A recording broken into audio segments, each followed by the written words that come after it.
आज हम आपको बताएंगे कि मंदिर में रखे जल से जुड़ी बेहद जरूरी बातें जो अक्सर लोग नजरअंदाज कर देते हैं।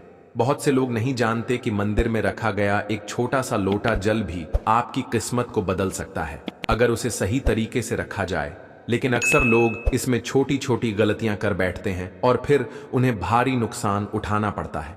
इसीलिए यह वीडियो अंत तक जरूर देखें ताकि आप भी इन गलतियों से बच सकें। क्या मंदिर में रखा लोटा तांबे का होना चाहिए या पीतल का? बहुत लोग बिना सोचे समझे कोई भी धातु का लोटा रख देते हैं और बाद में पछताते हैं।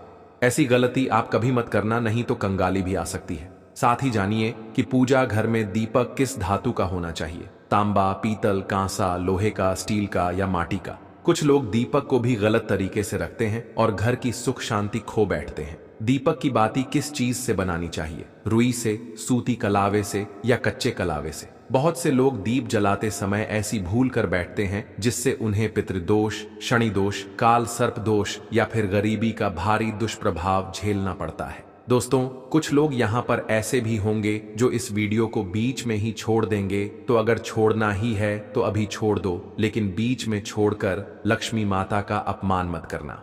त्रिवेणी ज्योत के इस वीडियो में आपके कई प्रश्नों के उत्तर मिलेंगे, जैसे मुख्य द्वार पर जल कब छिड़कना चाहिए, सही तरीका क्या है और क्या इसके लिए स्नान आवश्यक है या नहीं, झाड़ू लगाने से पहले या बाद में जल छिड़कना चाहिए, क्या पीरियड्स में मुख्य द्वार पर जल छिड़का जा सकता है, क्या दीपदान किया जा सकता है, और जब हम मुख्य द्वार पर जल चढ़ाते हैं तो घर के अंदर से चढ़ाना चाहिए या बाहर से। बहुत लोग इन बातों को लेकर उलझन में रहते हैं। साथ ही अगर आप फ्लैट या किराए के घर में रहते हैं तो वहां दीपक और जल का सही प्रयोग कैसे करें, यह भी आपको विस्तार से बताया जाएगा। दोस्तों, आज की वीडियो पूरी तरह से आपके सवालों पर आधारित है। तो सबसे पहले जानते हैं कि घर के अंदर या बाहर दीपक जलाने से क्या लाभ होते हैं। जब आप जानेंगे तो हैरान रह जाएंगे। खास तौर पर घर के बाहर दीपक जलाने के 5 ऐसे फायदे हैं जिनके बारे में बहुत कम लोग जानते हैं। आप तो जानते ही हैं कि पूजा के समय दीपक जलाना जरूरी होता है, लेकिन दीपक जलाना सिर्फ पूजा की प्रक्रिया नहीं है, ये घर की ऊर्जा को भी बदल देता है। देसी घी, सरसों का तेल या तिल के तेल से दीप जलाने से न सिर्फ शक्तियां जागृत होती हैं, बल्कि 5 बड़े लाभ भी मिलते हैं जिन्हें जानना हर किसी के लिए जरूरी है। तो चलिए जानते हैं।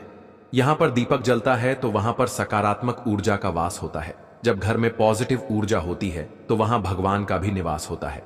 इसी वजह से घर में शाम होते ही रात से पहले दीपक जरूर जलाया जाता है ताकि कोई नकारात्मक शक्ति घर में प्रवेश न कर सके। तेल से जलाए गए दीपक का असर उसके बुझने के करीब आधे घंटे तक बना रहता है, जबकि शुद्ध देसी घी से जले दीपक का प्रभाव लगभग 4 घंटे तक माहौल को सकारात्मक बनाए रखता है।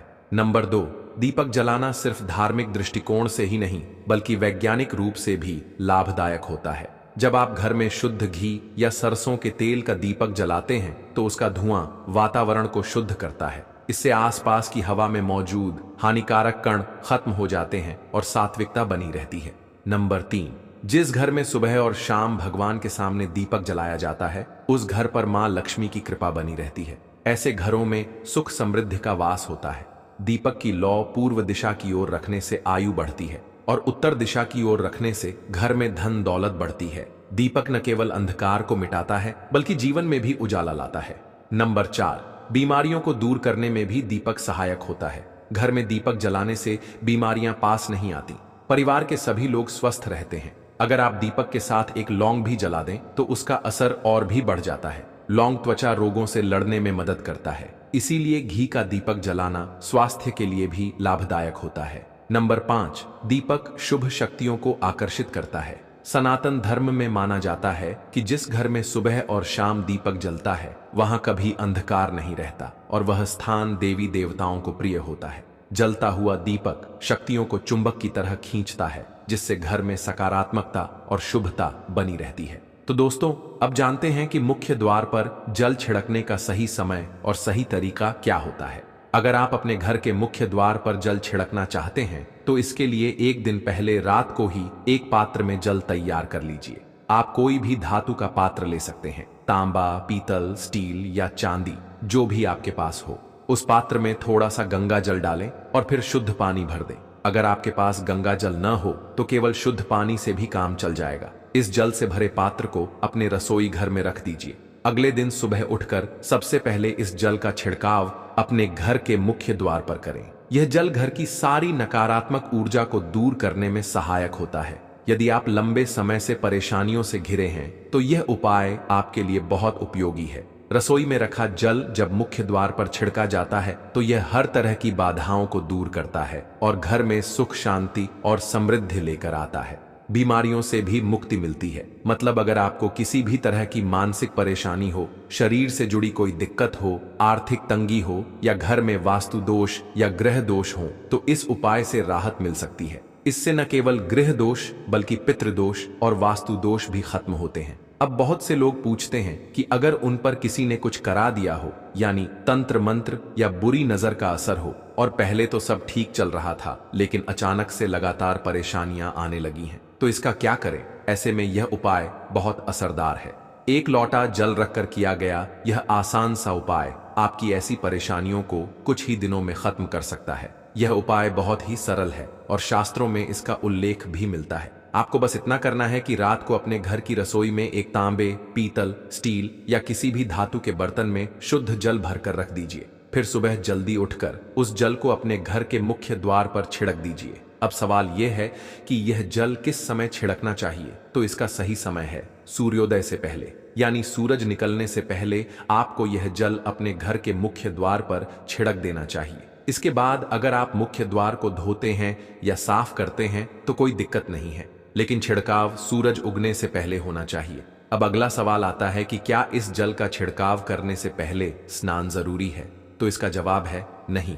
यह एक उपाय है, इसलिए इसमें नहाना जरूरी नहीं होता। आपको बस सुबह जल्दी उठकर सीधे रसोई में जाना है, वहां रखा हुआ जल लेकर घर के मुख्य द्वार पर जाना है, दरवाजा खोलना है और फिर जल का छिड़काव कर देना है। जब आप जल का छिड़काव करें तो मन में मां लक्ष्मी का ध्यान करें। कहा जाता है कि सुबह सुबह मां लक्ष्मी हर घर के द्वार पर आती हैं। जिनके घर का दरवाजा खुला होता है और जहां जल का छिड़काव किया गया होता है वहां माता लक्ष्मी प्रवेश करती हैं। इसलिए मन में प्रार्थना करें, हे मां लक्ष्मी, कृपया मेरे घर में पधारें, आपका स्वागत है। साथ ही अपने पितरों को भी याद करें, क्योंकि मान्यता है कि हमारे घर की दहलीज पर पितरों का वास होता है।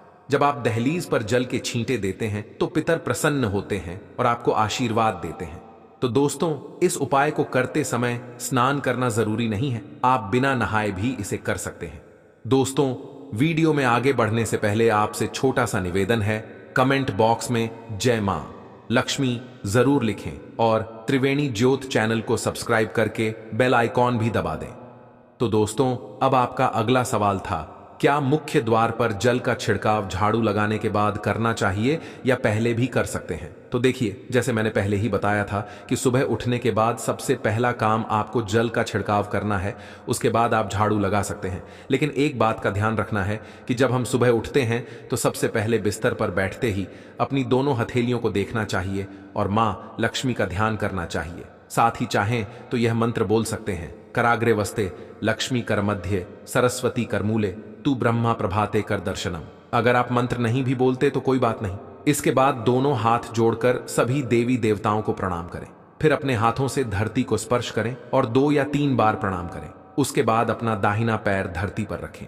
फिर बाकी के काम करें, यानी रसोई में जाएं और वहां से रात को रखा हुआ जल लेकर घर के मुख्य द्वार पर जाएं और द्वार खोलकर उस जल का छिड़काव करें और इस समय मां लक्ष्मी और पितरों का ध्यान करें। इसके बाद आप घर में वापस आकर बाकी सारे काम जैसे झाड़ू लगाना, स्नान करना आदि कर सकते हैं। अब कई लोगों का सवाल होता है कि जब हम जल का छिड़काव करते हैं तो क्या उसके बाद द्वार पर झाड़ू लगाकर सफाई कर सकते हैं? तो हाँ, बिल्कुल कर सकते हैं। पहले जल छिड़क दीजिए और फिर चाहें तो और जल लेकर द्वार की अच्छे से सफाई करें। अब बहुत लोग पूछते हैं कि जो लोग फ्लैट में या किराए के एक कमरे में रहते हैं वो कहाँ जल छिड़कें और दीपदान कहाँ करें? तो इसका उत्तर ये है कि जिस दरवाजे पर आपकी नेम प्लेट है या जिस दरवाजे से आप रोज आते जाते हैं वहीं आपका मुख्य द्वार माना जाएगा, वहीं जल छिड़कें और दीपक जलाएं। अब अगला सवाल आता है कि क्या पीरियड्स के दौरान जल छिड़काव कर सकते हैं और दीपक जला सकते हैं? तो देखिए, जल छिड़कना एक सामान्य और शुद्धिकरण का काम होता है।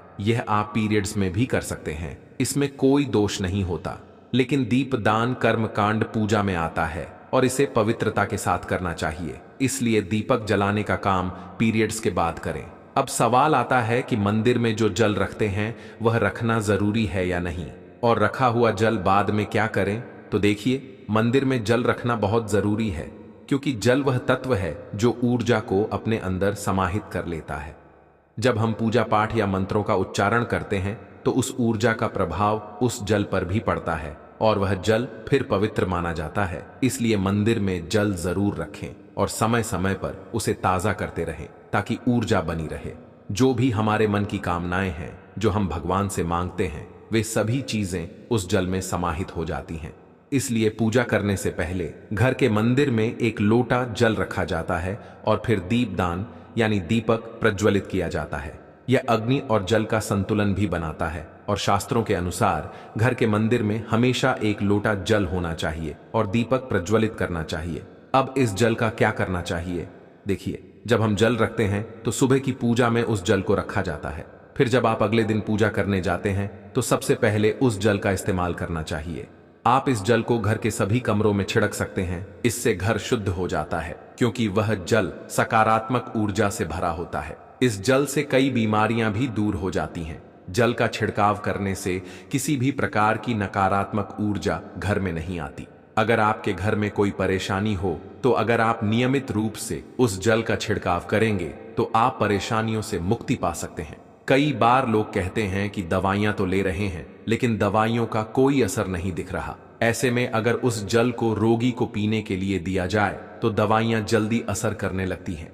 इसी जल से अगर दवाई ली जाए तो बहुत अच्छा असर होता है। और अगर आपके परिवार में हमेशा कलह और मतभेद रहते हैं तो परिवार के सभी सदस्य इस जल में से थोड़ा थोड़ा पानी पी सकते हैं। इससे धीरे धीरे विचारों में बदलाव आने लगता है और सकारात्मक विचारों का संचार होता है। आपस में समन्वय बढ़ता है और घर में कलह और मतभेद समाप्त हो जाते हैं। अब मंदिर में रखे हुए जल का अगला उपाय क्या है? अगर आप दुकान करते हैं या आपका व्यापारिक स्थल है तो प्रतिदिन इस जल से थोड़ा सा जल लेकर दुकान पर या व्यापारिक स्थल पर छिड़काव करें। इससे आपका व्यापार बेहतर चलता है और किसी भी प्रकार की परेशानी आपके व्यापारिक स्थल पर नहीं आती। जैसा कि मैंने बताया, यह जल बहुत पॉजिटिव और शक्तिशाली होता है। मंदिर में रखा एक लोटा जल पॉजिटिव ऊर्जा से भरा होता है, क्योंकि जल में अमृत की तरह शक्तियां होती हैं। यही कारण है कि मंदिर में रखा जल महत्वपूर्ण होता है। यह जल देवी देवताओं द्वारा ग्रहण किया जाता है और यह जल उतना ही जरूरी है जितना आप रोजाना भोजन करते हैं। भगवान की पूजा करते समय तांबे या पीतल के पात्र में एक लोटा जल जरूर रखें। जल जो है वह सागर जैसा होता है और यही जल आपकी जीवन की परेशानियों को पार करने में मदद करता है। मंदिर में जल रखने का एक कारण यह भी है कि जो लोग भगवान को रोज भोजन नहीं करवा सकते, वे मंदिर में एक लोटा जल रखते हैं ताकि भगवान इसे ग्रहण करें और अगली सुबह आप इसे प्रसाद समझकर ग्रहण कर सकते हैं। लेकिन याद रखें कि मंदिर में रखा हुआ जल कभी भी तुलसी के पौधे में अर्पित नहीं करना चाहिए, क्योंकि यह जल सभी देवी देवताओं द्वारा ग्रहण किया जाता है और इसलिए इसे तुलसी में अर्पित करना वर्जित है। लेकिन हाँ, अगर आपके घर में लड्डू गोपाल या राधा कृष्ण हैं और आप एक लोटा जल उनके लिए अर्पित करते हैं तो आप अगले दिन यानी सुबह के समय उस जल को तुलसी में चढ़ा सकते हैं। मंदिर में रखा एक लोटा जल अगले दिन सुबह उठकर आपको अपनी आंखों को धोने के लिए प्रयोग करना चाहिए। इससे आंखों में रोशनी बढ़ती है और आंखों की जो भी बीमारियां होती हैं वह दूर हो जाती हैं। शास्त्रों के अनुसार जो लोग मंदिर में एक लोटा जल भरकर नहीं रखते, उनके घर में अकाल पड़ जाता है, घर कंगाल हो जाता है, परिवार में मुसीबतें आती हैं और गरीबी का आगमन हो जाता है। आप चाहे तो एक लोटा जल में पुष्प आदि डालकर रख सकते हैं, यह बहुत शुभ माना जाता है। मंदिर में रखा हुआ जल सच में बहुत प्रभावशाली है। अब इस जल से हम और क्या कर सकते हैं, आइए जानते हैं। इस जल का छिड़काव करने से बहुत सारी परेशानियां खत्म हो जाती हैं। जैसे अगर आपकी दुकान पर किसी की बुरी नजर लगी है और आपके व्यापार में रुकावट आ रही है तो आप इस जल का छिड़काव अपनी दुकान पर कर सकते हैं। इससे बहुत जल्द आपको परेशानियों से मुक्ति मिल जाएगी और आपके व्यापार में दिन दूनी रात चौगुनी तरक्की होगी। मंदिर में रखा जल आप अपने घर की रसोई में खाना बनाने और पीने में भी प्रयोग कर सकते हैं, लेकिन ध्यान रखें कि केवल सात्विक भोजन बनने पर ही इस जल का प्रयोग करना चाहिए। अगर आपके घर में लहसुन या प्याज का उपयोग होता हो तो इस जल का प्रयोग खाना बनाने में नहीं करना चाहिए।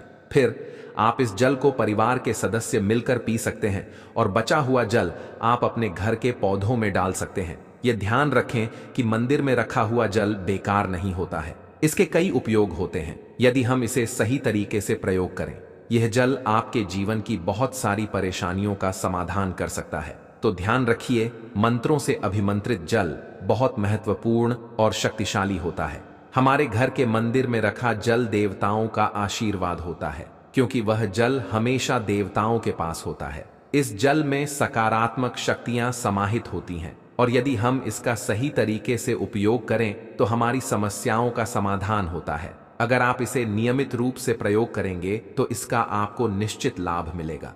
हर रोज इस जल का छिड़काव घर में करना चाहिए। परिवार के सभी सदस्य को थोड़ी थोड़ी मात्रा में पानी पीने के लिए देना चाहिए। बचे हुए जल को पौधों में डालना चाहिए। दुकान पर छिड़काव करना चाहिए। बच्चों की किताबों, शीशे, तिजोरी और घर के हर कोने में इसका छिड़काव करें। यह सब नियमित रूप से करें और निश्चित रूप से आपको चमत्कारी परिणाम देखने को मिलेंगे। अगर कभी जल में कीड़े मकोड़े पड़ जाते हैं क्योंकि जल खुला रखा होता है तो आप उसे ढक कर रखें और अगले दिन फिर से प्रयोग करें। तो क्या हम उसे ढक सकते हैं? तो मैं आपको बताना चाहूंगा कि हाँ, बिल्कुल ढक कर रख सकते हैं। पूजा करने के बाद आप उस जल को किसी भी प्लेट से या कटोरी से ढक दीजिए। फिर जब आप अगले दिन उस जल को उठाएंगे तो बिल्कुल शुद्ध और साफ सुथरा जल आपको मिलेगा और जल का प्रयोग आप अपने किसी भी कार्य में कर सकते हैं। और दोस्तों, आप जब भी घर के मुख्य द्वार पर जल छिड़काव करें तो गणेश जी भगवान का यह मंत्र जरूर बोले, ओम गणपतये नमः। और जो हमने आपको वीडियो में बताया है उसे ध्यानपूर्वक अच्छी तरीके से समझकर अपने घर के मुख्य द्वार पर जल का छिड़काव करें।